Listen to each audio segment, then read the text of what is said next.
میرے لیے بڑی خوشی اور مسرت کا موقع ہے کہ میں ایک ایسی تقریب میں شریک ہو رہا ہوں جو ان لوگوں پر مشتمل ہے کہ جو اپنی خوشی اور مسرت کے موقع پہ اللہ تعالیٰ اور اس کے دین کو یاد رکھتے ہیں، اور وہ لوگ جو اللہ کے دین کو جانتے ہیں، پڑھتے پڑھاتے ہیں، ان سے کچھ نصیحت کے خیر کے کلمات سننا چاہتے ہیں۔ یہ اللہ تعالیٰ کا بڑا فضل ہے، کرم ہے، احسان ہے کہ ہم زندگی کے ہر معاملے کو گاڈ اورینٹڈ ہو کر دیکھتے ہیں۔ ہم اگر مسلمان ہیں تو ایسا ہو نہیں سکتا کہ زندگی کا کوئی بھی فیصلہ ہو اور اس میں ہم اللہ، اس کی شریعت اور اس کے دین کو سب سے پہلے مقدم نہ رکھیں۔ ہمیں یہ بات ذہن میں رکھنی چاہیے ہے کہ جس موقع پر ہم جمع ہیں، بظاہر تو یہ زندگی کا ایک ایونٹ ہے، دو لوگوں نے ساتھ زندگی گزارنے کا فیصلہ کیا ہے، لیکن اگر آپ غور سے دیکھیں تو اس کائنات میں جو خدا کی پوری اسکیم ہے وہ در حقیقت اس ایونٹ کے ذریعے دنیا میں آگے جاری ہوتی ہے۔ اللہ تعالیٰ اس دنیا میں انسانوں کو بھیجتے ہیں اور اس دنیا میں انسانوں کو بھیج کر آزمانا چاہتے ہیں، اور یہ آزمائش 50 60 70 سال کی ابتدائی زندگی میں دنیا میں گزرتی ہے، اور پھر اس کے بعد اللہ اور اس کا پیغمبر ہمیں یہ بتاتے ہیں کہ ہم سب نے اس کی طرف لوٹ کے جانا ہے، اور جس امتحان میں ہمیں بھیجا گیا ہے اس میں کامیابی کے نتیجے پر جنت کی ابدی شہریت کے ہم مستحق ہو جائیں گے۔ اس لحاظ سے دیکھیے تو اللہ تعالیٰ دنیا میں جو انسانوں کو بھیجنے کا ایک پورا اسکیم اور ورلڈ ویو رکھتا ہے، اس کا آغاز اسی شادی کے ادارے سے ہوتا ہے۔ ہمارا دین اسلام ہے، اور ہمارے دین کا مقصد تزکیہ ہے، پاکیزگی، پیوریفیکیشن۔ ہم مسلمان اس وقت کہلاتے ہیں کہ جب زندگی کے ہر معاملے میں اپنے آپ کو پیوریفائی کریں۔ یہی پیوریفیکیشن ہے جو ہمارے بدن میں ہوتی ہے، یہی پیوریفیکیشن ہے جو ہمارے کھانے پینے میں ہوتی ہے، اور یہی پیوریفیکیشن ہے جو ہمارے اخلاق میں ہوتی ہے۔ تو میں دین کے ایک چھوٹے سے طالب علم کی حیثیت سے چند چیزیں چاہوں گا کہ اس موقع پر بیان کروں، اور اس کے ساتھ ساتھ ایک شادی شدہ مرد کی حیثیت سے بھی سوچوں گا کہ بہت ساری نصیحتیں جو اس موقع پر کرنی چاہیے ہیں، اور ہر شادی شدہ انسان کو اس کا اندازہ ہوتا ہے جس وقت اس کی شادی کو 10 15 سال گزر جاتے ہیں کہ کاش اس موقع پہ کچھ اچھی نصیحتیں ہو جاتی تو ہم دونوں اس کو اپنا کر ان جھگڑے جھمیلوں سے بچ جاتے ہیں۔ تو دیکھیے، زندگی جو ہے وہ اللہ تعالیٰ یہ کہتے ہیں کہ کچھ ٹھیک ٹھیک اصولوں پر بنائی گئی ہے۔ ہم لوگ زندگی میں اللہ کے اس امتحان میں اس وقت تک کامیاب نہیں ہو سکتے جس وقت تک ہم اخلاقیات پہ نہ کھڑے ہوں۔ اخلاقیات کس چیز کا نام ہے؟ اخلاقیات نام ہے ادائے حقوق کا، جس کا جو حق ہے وہ ادا کیا جائے۔ ہم انسان دنیا میں جب نکلتے ہیں تو ہمیں پتہ ہوتا ہے کہ اگر ہم نے کسی کا حق نہیں دیا تو معاشرہ بھی ہم سے پوچھے گا اور قانون بھی ہم سے پوچھے گا۔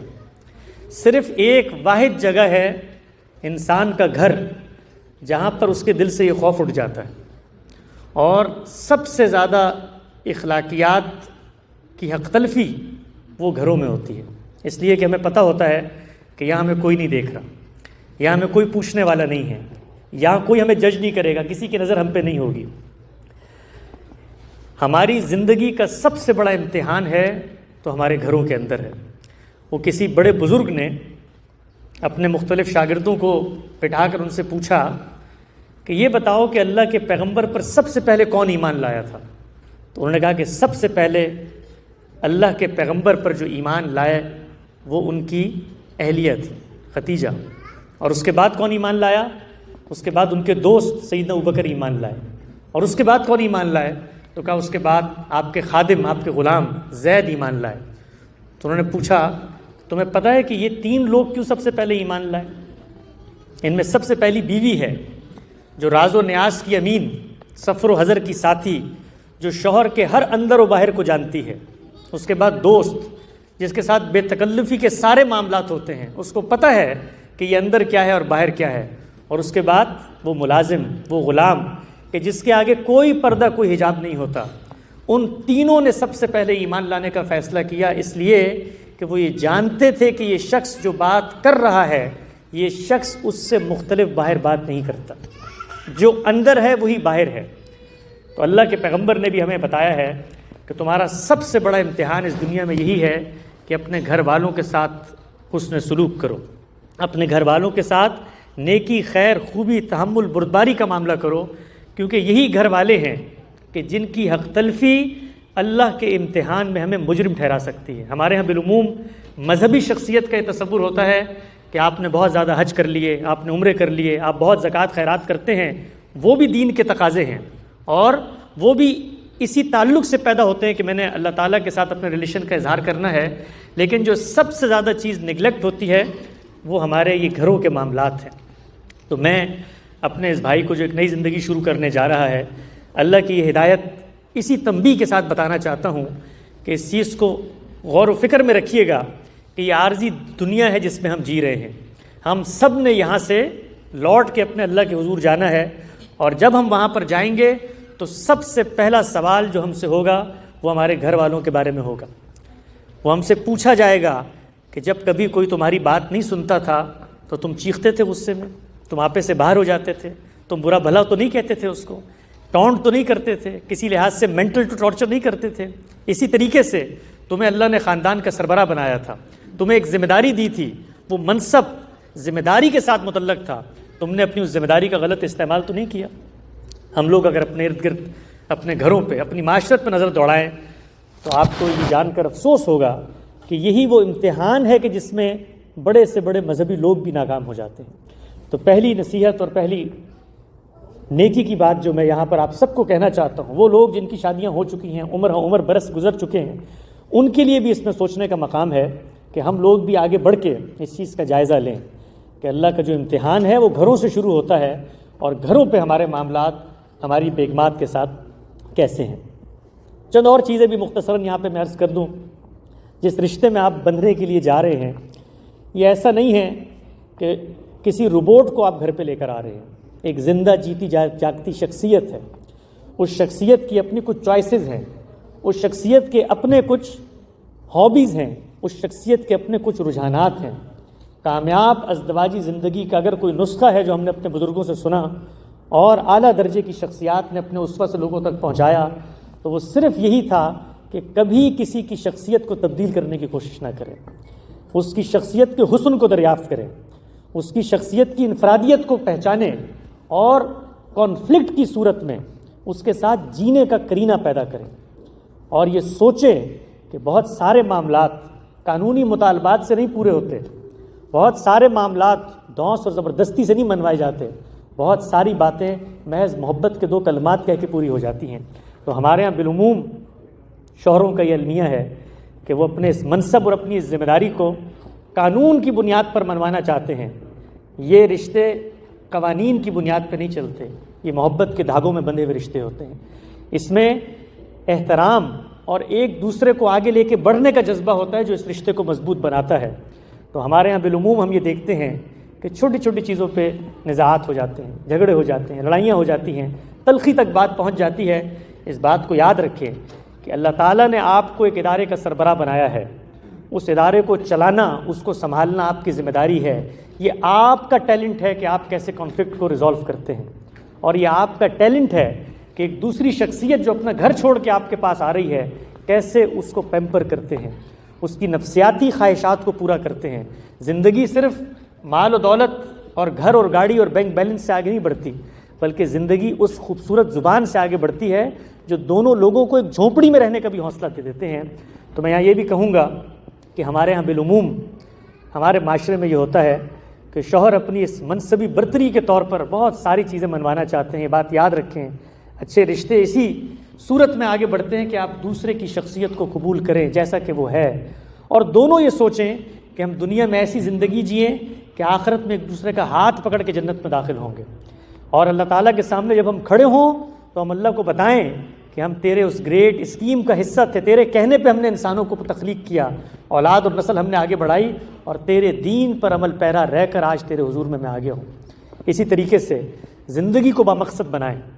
کوئی لائف کا گول رکھیں، یہ آپ کو جینے کا حوصلہ فراہم کرے گا۔ دو لوگ جب رہتے ہیں ان میں کبھی کبھی عدم موافقت بھی ہو جاتی ہے، کبھی کبھی مزاج بھی چڑچڑا ہو جاتا ہے، لیکن اگر آپ کی زندگی میں کوئی گول ہوگا، کوئی اچیومنٹ ہوگی، تو پھر آپ کی جو ذہنی صلاحیتیں ہیں وہ اس کے اندر چینلائز ہوں گی۔ ہمارے یہاں بالعموم خواتین کے ساتھ یہ معاملہ کیا جاتا ہے کہ ان کو آگے بڑھنے نہیں دیا جاتا۔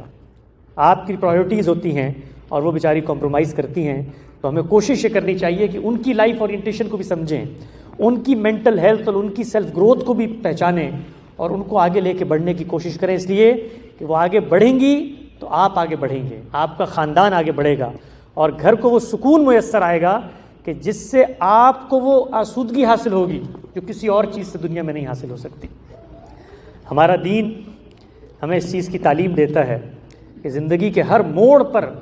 آخرت کی انجام دہی اور موت کے خوف کو جیتے ہوئے ہم گزاریں، ہماری زبان سے کبھی کوئی ایسا کلمہ نہ نکلے۔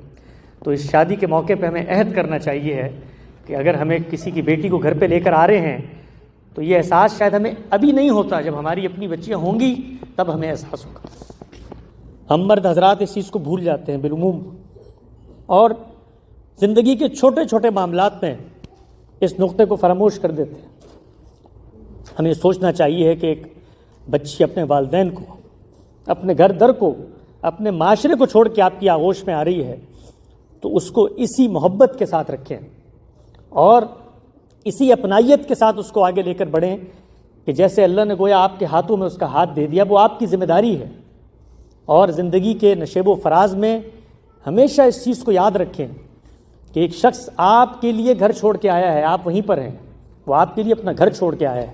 اپنے ماں باپ کو چھوڑ کر آیا ہے، تو اب آپ نے یہ سارے رشتے اس کے ساتھ اپنانے ہیں اور زندگی کے حقائق کو، خدا کے معاملات کو اور آگے اپنی نسل کی بقا کو اسی اندیشے سے لے کر چلنا ہے کہ اللہ تعالیٰ کے حضور جب ہم پیش ہوں تو ہم پورے اعتماد سے اس کو یہ بتا سکیں کہ جس امتحان میں تو نے ہمیں بھیجا تھا اس میں ہم نے اللہ کے دین پر عمل کرتے ہوئے اخلاقیات کے دامن کو اپنے ہاتھ سے کبھی نہیں چھوڑا۔ آپ زندگی شروع کرنے جا رہے ہیں، میں آخری نصیحت ایک چھوٹے بھائی کی حیثیت سے یہ کروں گا کہ جو سب سے مضبوط تعلق آپ دونوں کو باندھے رکھے گا وہ دین کا تعلق ہے،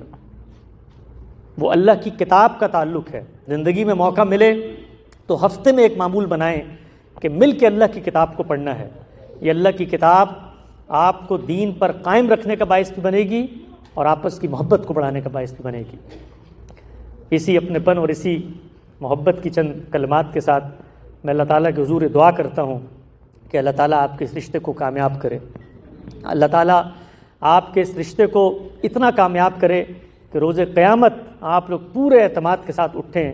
اور آپ کی اولاد اور آپ کے خاندان اور آپ کے ارد گرد اور آپ کے دوست اس چیز کی مثال دیں کہ یہ شخص جو گھر پہ تھا وہی یہ شخص باہر تھا۔ میں اللہ سے دعا کرتا ہوں اللہ تعالیٰ آپ کے رزق میں برکت دے، کشادگی دے۔ خوشیاں اللہ تعالیٰ نے جو زندگی میں پیدا کی ہیں وہ بڑی محدود ہیں، خوشیاں خود پیدا کرنی پڑتی ہیں، تو کوشش کریں کہ زندگی کے اندر خوشیوں کو بڑھائیں اور جو غم کے امکانات دنیا پیدا کر رہی ہوتی ہیں ان کو ختم کریں۔ میری شادی کو 8 سال ہو گئے، اللہ کا شکر ہے۔ ایک کرینہ اگر آپ مجھ سے پوچھیں کہ جس نے مجھے بالکل مطمئن رکھا ہوا ہے وہ یہ ہے کہ مطالبہ لیس ہو کر اس زندگی میں جئیں۔ جب آپ کے ایک دوسرے سے مطالبات کی فہرستیں آنا شروع ہو جاتی ہیں تو اس کے بعد کبھی بھی توقعات پوری نہیں ہوتی۔ اور دوسری چیز، کانفلکٹ کے موقع پہ ہمیشہ پیچھے ہٹنا سیکھیں۔ ایک قدم جو آپ پیچھے ہٹتے ہیں وہ آپ کو 100 کلومیٹر آگے لے جاتا ہے۔